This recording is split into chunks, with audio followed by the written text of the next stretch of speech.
Mr. President, I rise in opposition to the bill mandating approval of the Keystone Pipeline.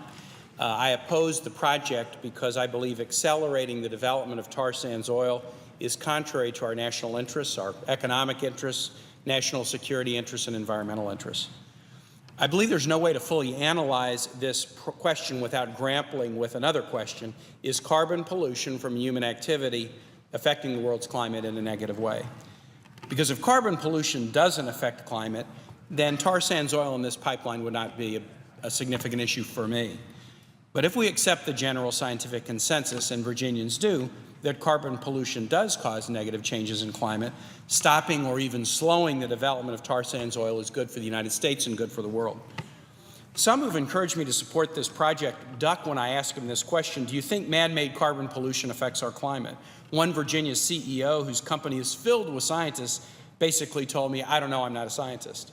And a representative of the United States Chamber of Commerce testified similarly before the Senate Foreign Relations Committee earlier this year. But those of us who take an oath to serve here have a responsibility to consider the scientific evidence. In Virginia, the second largest region is Hampton Roads, comprised of 1.6 million people living in numerous cities and counties along the Chesapeake Bay and the Atlantic coast. Hampton Roads is a thriving economy, and it's also the home of the largest concentration of naval power in the world. It is also, next to New Orleans, the region most directly affected by rising sea levels. And all agree that rising sea levels are caused in part by carbon pollution. Climate changes are not a tomorrow issue in Virginia, they are a today issue.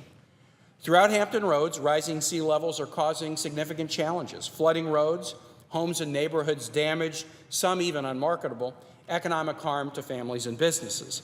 At current projections, the main access road into the U.S. Navy's principal base in Hampton Roads will be flooded and impassable 3 hours a day by 2040. With an economy so dependent upon the naval presence, anything that threatens this military investment is potentially devastating.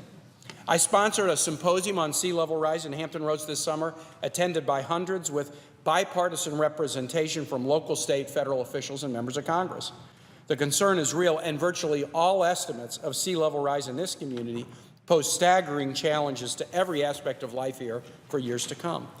And it's not just Hampton Roads. Virginia's largest industry is ag and forestry, very affected by climate. Tourism is a major industry, very affected by climate.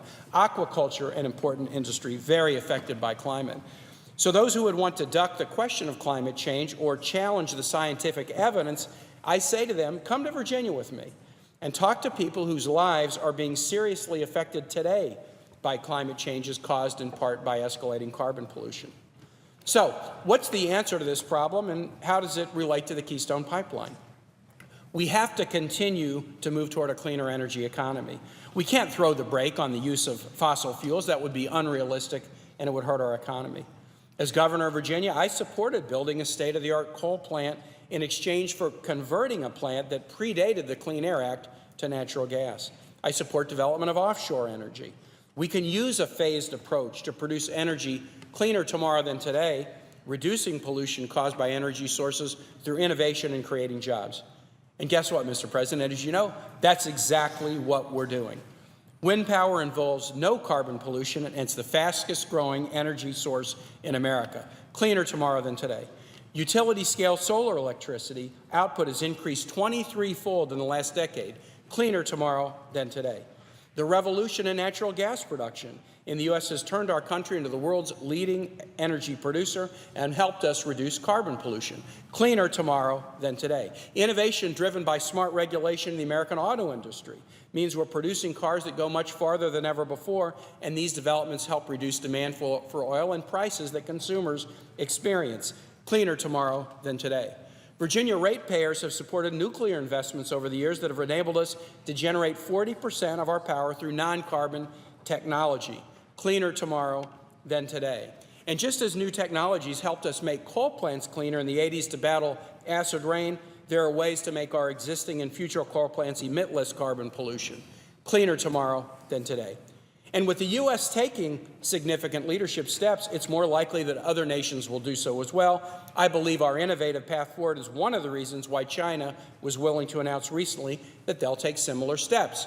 Cleaner tomorrow than today. The U.S. is now becoming a global leader in reducing carbon pollution, and we're there because of smart regulations and especially American innovation. We always have to make sure that regulations strike the right balance.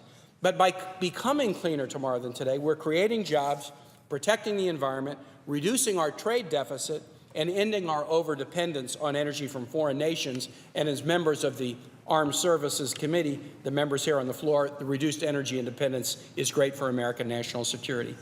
And, Mr. President, this is why I oppose the Keystone project. Tar sands oil is dirty energy producing significantly more carbon pollution than conventional petroleum.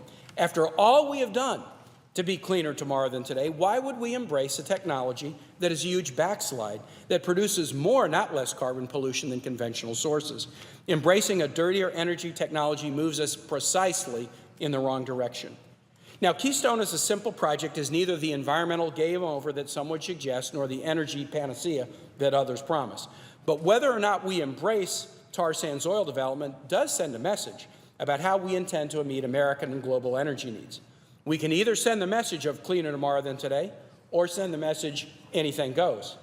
Because U.S. innovation is helping us lead the world to cleaner tomorrow than today energy future, we shouldn't turn back now. There are those who say that the tar sands fields of Alberta will be developed anyway, so why doesn't the U.S. just go along? The owners of the resource may well develop it and find alternate routes to ship it through Canada. They can make that decision on their own, although falling oil prices may make the relative cost of such development non-competitive. But even if the owners of those fields decide to move forward in this development, the official policy of the United States should not, in my view, to be embrace, promote, and accelerate tar sands oil.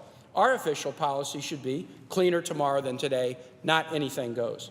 For these reasons, Mr. President, I oppose the bill to force approval of the Keystone Pipeline project and make accelerated tar sands oil development the official policy of the United States. And I yield the floor.